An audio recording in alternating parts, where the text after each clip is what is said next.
Meus amados irmãos, saúdo a todos com a paz do Senhor. Mais um momento nós estamos aqui para trazer mais um resumo da lição do discipulado, a lição de número 11, que tem como título Chamado para ser Igreja de Cristo. Mas antes de iniciarmos, vamos fazer uma breve oração apresentando a Deus este trabalho. Oremos. Maravilhoso Deus, eterno Pai, te agradecemos, Senhor, por este momento, esta oportunidade de estar aqui para transmitir a Tua palavra. Deus, abençoe aqueles que irão assistir, que eles possam compreender aquilo que o Senhor deseja e que o maior professor neste momento seja o Teu Espírito Santo. Jeová, fala conosco através, Senhor, dessa transmissão, através desse compartilhamento da palavra, que seja feita a Tua vontade, em nome de Jesus. Amém. Meus amados, hoje a lição, como eu disse no início, é chamado para ser Igreja de Cristo. Observando o livro de Mateus, capítulo 16, verso 18, nós temos a seguinte passagem: Pois também eu te digo que tu és Pedro, e sobre esta pedra edificarei a minha igreja, e as portas do inferno não prevalecerão contra ela. A introdução da lição diz o seguinte: a igreja é uma sociedade composta dos seguidores de Cristo, com a finalidade de dar aos homens o seu evangelho e mostrar à humanidade no Espírito, trabalhando para o aumento do reino de Deus, da mesma forma que Ele mesmo, Cristo, já o fez quando esteve aqui humanizado. Nós vamos compreender, nesse resumo, o que é ser igreja, a compreensão do que é ser igreja. Muitas pessoas ainda têm em mente a ideia de que a igreja é o templo, é a denominação, é a localidade, mas a igreja é um conjunto composto por seguidores de Cristo, e a gente vai compreender melhor neste resumo. O primeiro ponto, nós vemos a seguinte pergunta: como podemos entender a palavra igreja? 3 respostas para a gente poder analisar. A palavra usada por Jesus em Mateus 16 e 18, no grego, significa eclésia. Tem o significado de uma assembleia ou um grupo de pessoas chamadas para fora do mundo. A igreja está no mundo, mas não pertence ao mundo. Vamos ler aí o livro de 1 João, capítulo 2, verso 15 ao 17. Desde já quero saudar com a paz do Senhor nosso irmão Osiel Silva, sempre está aí conosco, participando das nossas transmissões. Que Deus abençoe a sua vida e a sua família. Meus amados, 1 de João 2, 15 ao 17. Olha o que o texto nos revela. Não ameis o mundo, nem o que no mundo há. Se alguém ama o mundo, o amor do Pai não está nele. Porque tudo o que há no mundo, a concupiscência da carne, a concupiscência dos olhos e a soberba da vida, não é do Pai, mas do mundo. E o mundo passa, e as suas concupiscências, mas aquele que faz a vontade de Deus permanece para sempre. Então veja, meus irmãos, a gente vai encontrar por diversas vezes na Bíblia a palavra mundo. Quando Jesus e os apóstolos vão citar a palavra mundo, eles estão falando no contexto não do globo terra, não do globo terrestre, não do planeta em si. A palavra mundo, ele trata do sistema mundano ou sistema secular. Por isso que em 1 de João nós vamos ver assim: não ameis o mundo, nem no que no mundo há. Se alguém ama o mundo, o amor do Pai não está nele. Está falando do sistema mundano, com seus pecados, as práticas pecaminosas que está sem freio nesse planeta, na humanidade. Porque o sistema mundano, Satanás, ele consegue colocar no sistema mundano, no sistema secular, coisas que atraem aos olhos, que atraem à vista, porque se não atraísse, as pessoas não iriam, as pessoas não praticavam, porque aquilo que é ruim e desagradável aos olhos, ao sentido humano, o ser humano não quer, mas aquilo que aparentemente é agradável, o ser humano ele tem um desejo, ele cobiça aquilo. Por isso que a palavra do Senhor ela é bem enfática quando diz assim: todas as coisas me são lícitas, mas nem tudo me convém. E outro versículo nós vamos encontrar: há caminhos que para o homem parece bom, mas o seu fim é o fim de morte. Então veja que você nunca vai encontrar um prato de lentilhas oferecido pelo mundo, pelo sistema mundano, que seja desagradável aos olhos, que seja desagradável aos seus sentidos. Satanás sempre vai colocar na sua frente algo que seja atrativo para que você possa cobiçar e receber este prato e cair na prática do pecado do sistema mundano. Mas vamos dar continuidade. A palavra igreja pode significar todos os crentes de uma comunidade. Nós vemos isso em Atos 11:22. A palavra igreja significa também uma congregação isolada, certo? Pode ser um grupo de pessoas em um determinado lugar. Romanos 16:5. A palavra igreja significa ainda todo o corpo de Cristo em todo o mundo. Vamos ver em Romanos capítulo 12, verso 5. Romanos 12:5. Assim nós, que somos muitos, somos um só corpo em Cristo, mas individualmente somos membros um dos outros. Então veja, aqui o apóstolo Paulo na carta aos Romanos, ele está dizendo o seguinte: nós somos muitos em Cristo Jesus, no único corpo que é Cristo, mas individualmente somos membros um dos outros. Ou seja, Paulo está dizendo aqui o seguinte: temos Jesus, que é o cabeça da igreja, o corpo, certo? E somos os membros, mas individualmente cada um faz parte do outro. Ou seja, para ficar melhor a compreensão, imagine o braço, certo? Uma pessoa com os braços, ela palpa, ela pega, ela segura, ela agarra, certo? Mas tire esses dois braços dessa pessoa. Você tirou os dois braços dessa pessoa, ela ainda consegue se adaptar. Como tem muitos casos de pessoas que são deficientes, elas conseguem se adaptar segurando as coisas com as pernas, às vezes se adapta segurando as coisas até com a própria boca. Mas imagine uma situação se essa pessoa não tem esses membros para se adaptar. Como ela vai conseguir obter os objetos, agarrar as coisas? Então há uma necessidade. Cada membro do corpo humano tem a sua função. E quando não se tem esse membro, as coisas não andam como deveriam andar. Mas vamos mais profundo ainda. Quando o organismo, o corpo, ele está com alguma dificuldade, alguma enfermidade, nós temos os sinais. Se há uma infecção, nós temos a febre, certo? A febre acusa que há uma infecção.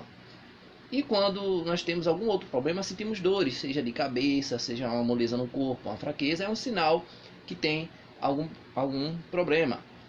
E qual é a dificuldade da igreja de hoje, nos tempos atuais e alguns tempos para cá?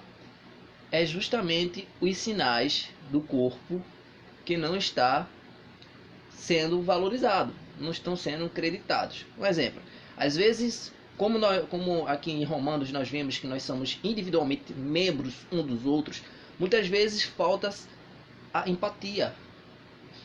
Às vezes não sentimos a dor do outro, não nos preocupamos com o outro. Então são os sinais de que o corpo está doente. Precisamos ficar atentos aos sinais para que não se piore, para que não venha a enfermidade venha agravar. Temos que ficar atento a isso, porque quando a gente perde um membro, a gente não apenas perde uma pessoa, a gente perde ela não apenas para o sistema mundano, mas a gente perde para o inimigo. A gente perde essa pessoa para as práticas mundanas. Essa pessoa deixa de frequentar a congregação, o templo, certo? E ela começa aos poucos a ser minada pelo inimigo. Então, se a gente não percebe isso, a gente perde esse membro que faz parte do organismo vivo, que é todo o corpo da igreja, que a igreja não é o templo.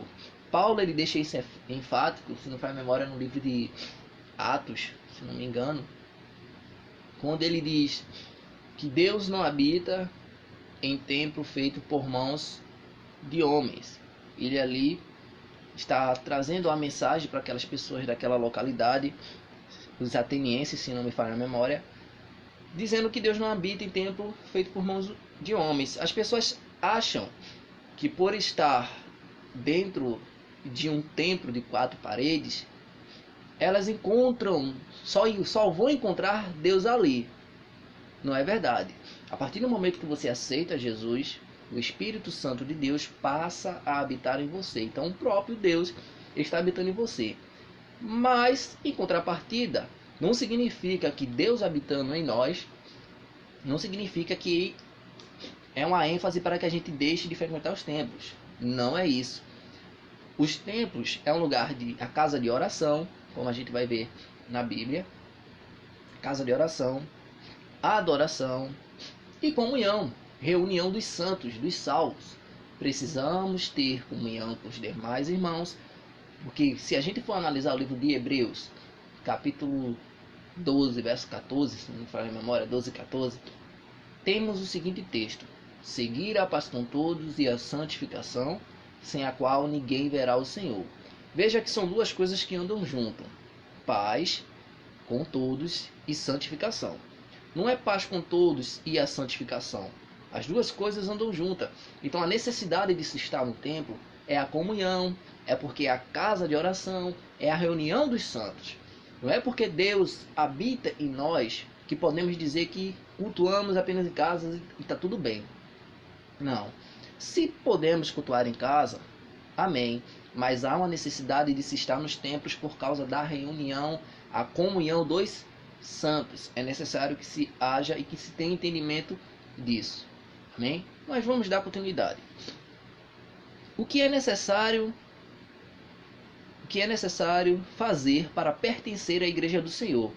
Então, aqui o autor ele vai dizer o seguinte: nascer de novo mediante a fé e o arrependimento, ser discípulo de Jesus, ter uma vida social equilibrada e buscar sempre a santificação. Lembra que eu disse sobre a santificação?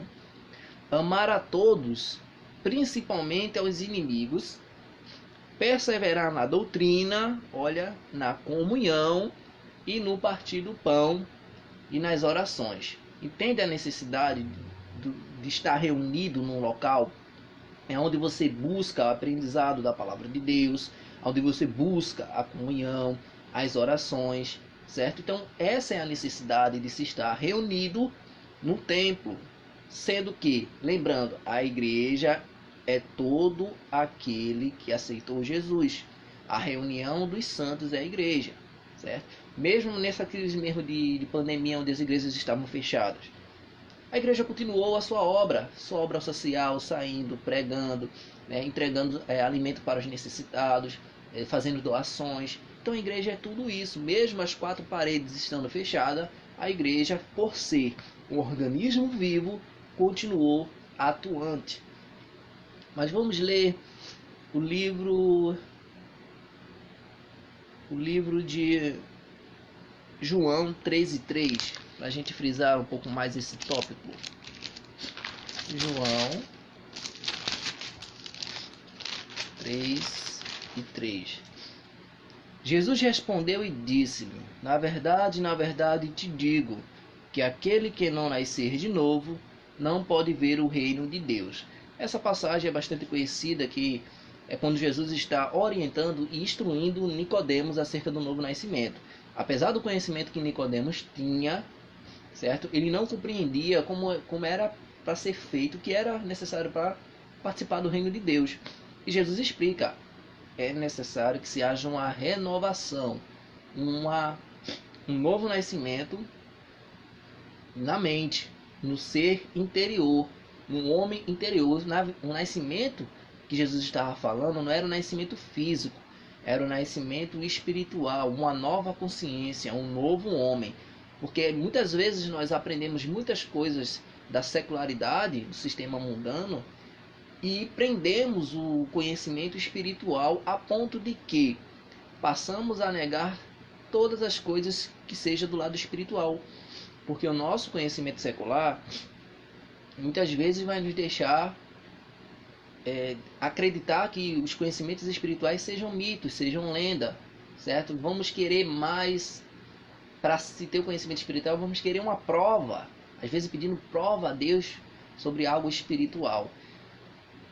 Devemos aprender as coisas seculares? Devemos, porque no nosso cotidiano nós temos que ter esse conhecimento, mas devemos também muito mais nos aprofundarmos no conhecimento espiritual, para que o conhecimento secular não nos engane. E outra, existem pessoas que se aproveitam de um certo conhecimento espiritual bíblico para manipular, certo? Manipular as pessoas. Então devemos ter cuidado.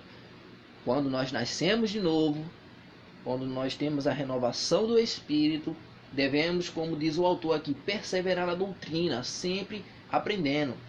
Quando pudermos estar no culto de doutrina, aos novos convertidos, estar inteirado no discipulado, na escola bíblica dominical, para que a gente não seja enganado, nem pelo lado secular e nem pelo lado daqueles que se dizem espirituais. Nós temos que estar sempre inteirado na palavra de Deus para não sermos enganados. E o terceiro e último ponto, a quem pertence a igreja. Aí o autor vai dar 7 pontos. Ao Senhor Jesus, não pertence a um homem, mas é a obra de Deus. Pertence a Cristo porque somos as suas ovelhas. Pertence a Cristo porque pela sua morte e ressurreição. Pertence a Cristo porque somos propriedade sua. Pertence a Cristo porque custou o preço de seu sangue. No sentido mais amplo, pertence ao Deus Trino, ou seja, ao Pai, ao Filho e ao Espírito Santo. A Igreja de Cristo são todos aqueles comprados pelo sangue de Jesus. Para encerrar, vamos ler o livro de Apocalipse, capítulo 5, versículo 9. Olha o que nós vamos encontrar. E cantavam um novo cântico, dizendo: digno és de tomar o livro e de abrir os seus selos, porque foste morto e com teu sangue compraste para Deus homens de toda tribo e língua e povo e nação. Imagine a cena: Satanás com várias almas humanas de toda a humanidade, escravizadas no pecado, presas, com a consciência presa pelo sistema pecaminoso, o sistema secular, o sistema mundano, e ele barganhando as almas dessas pessoas por estarem ali sendo acusadas pelo ato pecaminoso, barganhando as almas das pessoas como escravos, sendo escravos do inimigo. Então Jesus chega e compra todas essas almas por um preço que nenhum outro pode pagar. A justificação através do sangue de Cristo é uma cédula que ninguém pode pagar. Se você compreender isso, você vai ver o que Cristo fez por nós, por mim e por você, para que a gente pudesse ser igreja, para que a gente pudesse ser membros do corpo de Cristo, para que a gente pudesse habitar nas mansões celestiais. Se você compreender o valor do sangue de Jesus, não há ninguém no mundo, não há dinheiro, mesmo que Satanás consiga dominar todas as riquezas do planeta, ele não consegue pagar o valor de uma alma que foi comprada pelo sangue de Jesus. Por isso que o objetivo dele é fazer de tudo para que essa pessoa fique desacreditada da palavra de Deus, que essa pessoa fique triste. Então ele cria várias narrativas e picuinhas para tirar você da presença de Deus. E não caia na ideia de que não é necessário você estar na igreja, você faz o seu culto em casa, você adora em casa. Não. Nós vimos na pandemia, nessa crise, que muitas pessoas, quem sabe até tinha esse pensamento: não, eu não preciso ir para a igreja porque eu faço meu culto em casa. Viram a necessidade e a falta que faz estar em comunhão com os irmãos dentro do templo, certo? Muitas pessoas fraquejaram na fé, muitas pessoas que talvez tinha essa crença de que não era necessário estar na igreja, viu a necessidade de estar na igreja, almejando voltar ao trabalho nos templos. Então a igreja é isto, um organismo vivo do corpo de Cristo, um dependendo do outro e todos dependendo de Cristo. Espero que tenha ficado claro esse resumo, não vou mais me estender. Que Deus abençoe a todos vocês. Vamos fazer uma oração agradecendo a Deus. Maravilhoso Deus, eterno Pai, te agradecemos por este momento, esta palavra. Abençoa todos aqueles que assistiram. Deus, que o Senhor possa iluminar a vida de cada um. Veja os enfermos, Senhor. Restaura a saúde. Veja os líderes, os governantes, o presidente. Dê sabedoria e estratégia. Livra a cada um de todo mal. Deus, veja os desempregados, os empresários. Abençoa, dê livramento, vá abrindo porta de emprego. Te peço todas as bênçãos, Senhor, para esta nação e as demais nações, em nome de Jesus. Amém. Fiquem na paz de Deus, em nome de Jesus.